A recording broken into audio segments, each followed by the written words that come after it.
Right, that's it, guys. Frankenstein's monster is finished. Just give you a little bit of information on what we done, or what I done. I have this L bracket here lying about in the shed. I don't know what it's off. It's there a long time, and I basically wanted to create a catching surface both sides, something to grip onto.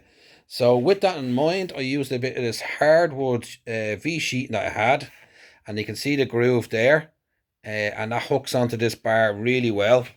Um, Slides up and down pretty good, not too bad. Binds up sometimes, but it's not too bad once you're careful with it. So I put the same thing on the other side, if you can see the other side there, guys.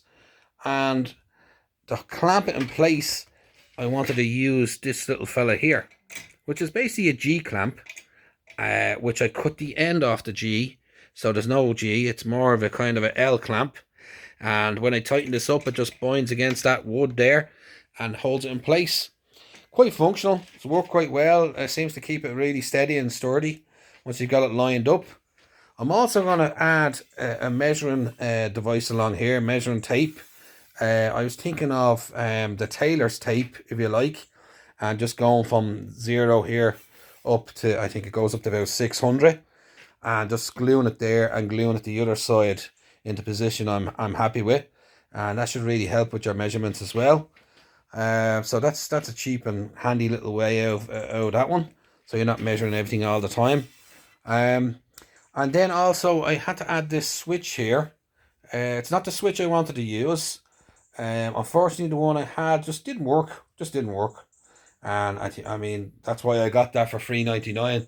That little bandsaw over there for parts. And maybe it was the switch was the only thing that wasn't working on it. Who knows? But it wasn't working. So I put this in. I'll replace that when I get a chance, with a better quality switch. But it does the job. Mind your ears. And that's it. Works perfectly. Nice smooth surface on the top for sliding your materials across. I am going to add an extra piece here that I can take on and off, just with a pole in either side, a bar, and a little table top. So I'll be able to just take it out and put it on if needed, so I have extra stability. So you'd have like 600 this side and probably another 400 the other side, depending on what way you're working your sheet or whatever you're trying to rip.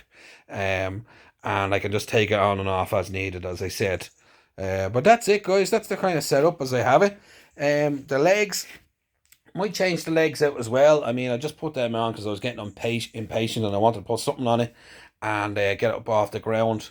But I might change them with like a easy fit leg. So I'll have an adapter here and then just put a leg in when I want the saw to be used. So that way I can store it away nice and handy and it doesn't take up too much room, because the place does get filled up. I mean, we're due to get rid of all this kind of trash and stuff and waste stuff. So I need to tidy up this little workshop an awful lot.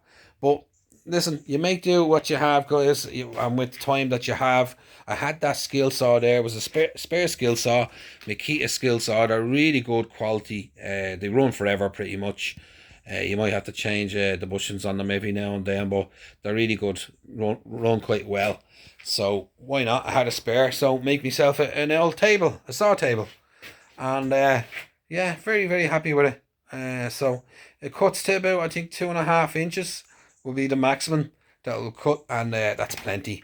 I might replace the actual blade there. That's a bit rough, that blade as well.